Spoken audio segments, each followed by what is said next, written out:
All right, so the bus here is a 1995 GMC school bus, I think. I don't know. As I kind of said in my intro video, there was a lot of things that were done to the bus before I got it. You can tell on the outside that it at one point was yellow, so you would assume like a generic school bus.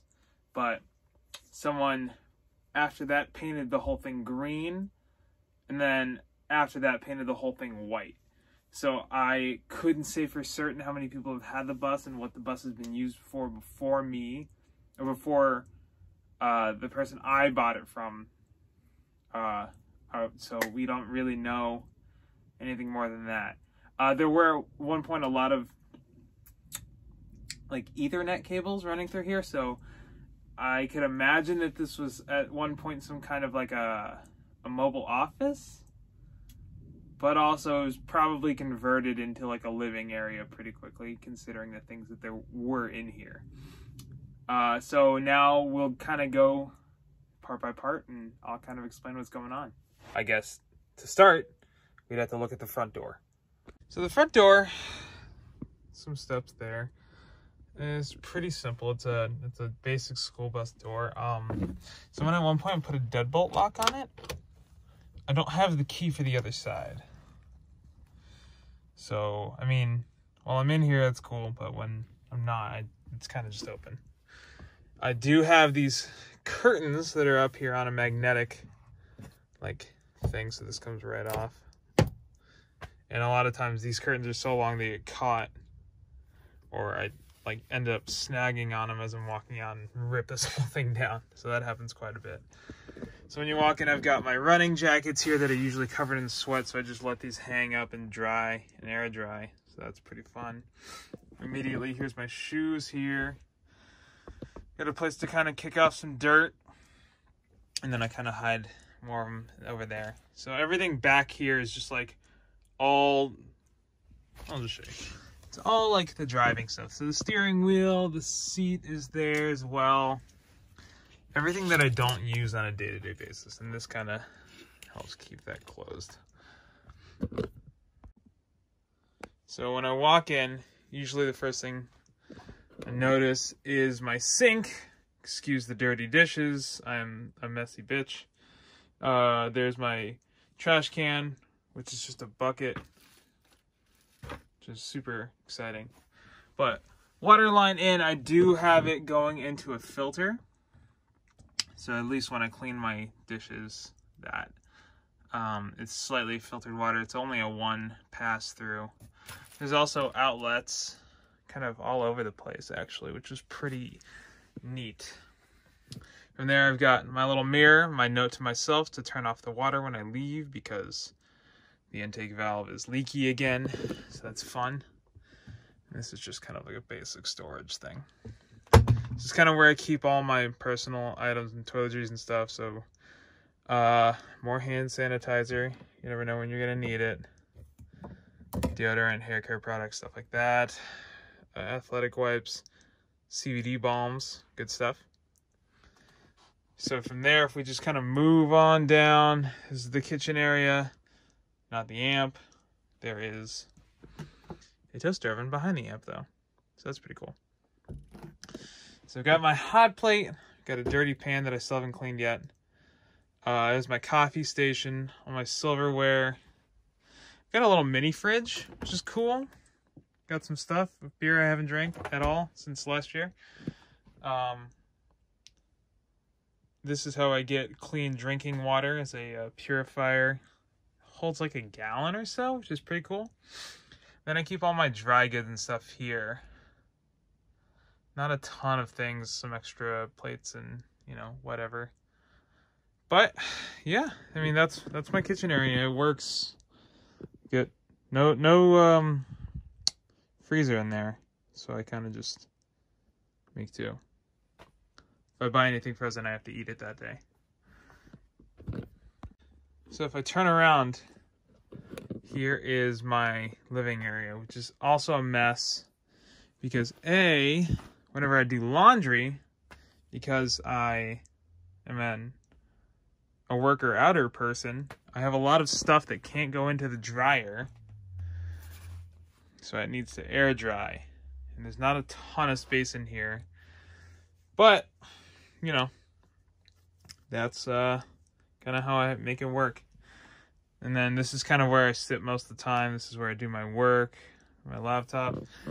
Got more outlets here and then behind there. And then this is kind of just under storage area. It's my interface. These are my guitar pedals. There's a sandbag, a miscellaneous bag full of stuff. The backpack I use sometimes. That's a camping cot. Under here is some extra foam from when I upholstered these. And then that, which was an insert, because I can take this out. It just unclips there too. But after I reupholstered these and set them back in, I messed up the measurements, and now the insert doesn't fit. So that's fine. And then up here, I keep all my clothes and stuff. It's pretty easy. So that is the living area, if you want to call it that. All right, going from the living area, you move over to the bed area. It's got more of my clothes in these kind of cheap little drawer things. There was going to be, and still will be, like a place to hang things, but I just haven't drilled through this yet. So once I get a drill, I will do that. And I'm going to need a drill for the bus anyway, so, or the van. So then I've got my guitars and stuff back there. And just a bunch of extra wood and scrap. I don't know if you can see that, probably not. And then you can also from here see my water heater, which goes into my shower that I built. But starting with the bed, get you out of the way. I built the bed frame. So slats and wood and whatnot. Then I cut this mattress down to size. So it's a foam mattress, so I could easily cut it with a serrated knife. And this is actually the extra piece of the mattress itself that I use as like a way to fence myself in while sleeping. So that's kind of fun. I've got a bunch of pillows back here and a little light. A little touch puck light, which is nice. Let's see. Back here is pretty much it. If you move over from the bed, you go to the shower. The shower, as you can see, there's two 2x4s here to make that wall a little bit thicker. Then I've got plywood on either side.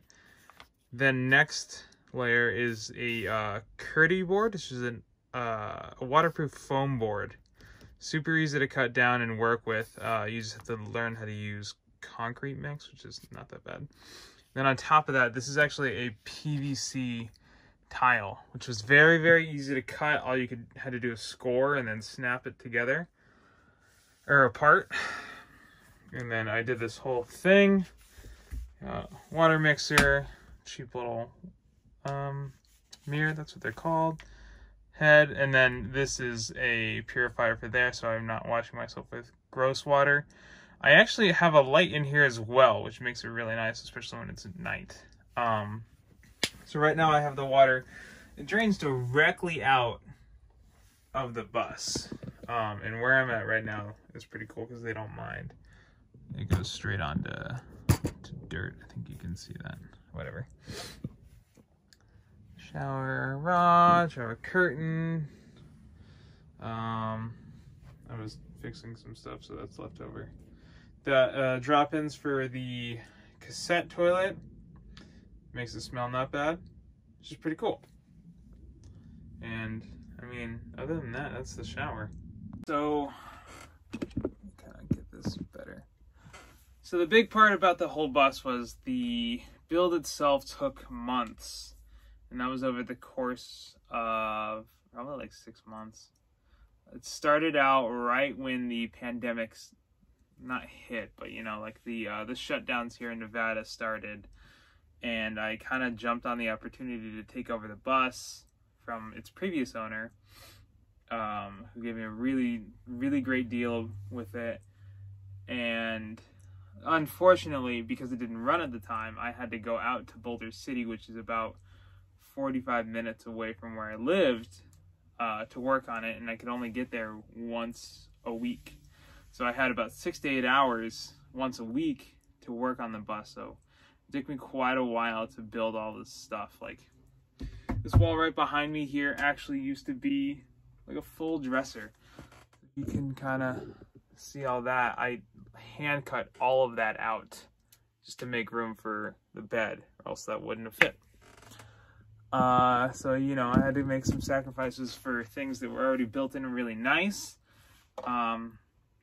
just to make sure that I could make this livable and inhabitable. So there's something moved. The bus does move around a little bit, so if I move too quickly or make any sudden movements, like, you can see things shaking around. But I mean, I love living in the bus so far, but circumstances necessitated me moving to the van much quicker than I thought I would. So here I am. I hope you've enjoyed my little rundown of the bus on the inside here. It probably didn't even take that long in person to see everything here, but I figured I might as well go into a little bit of detail.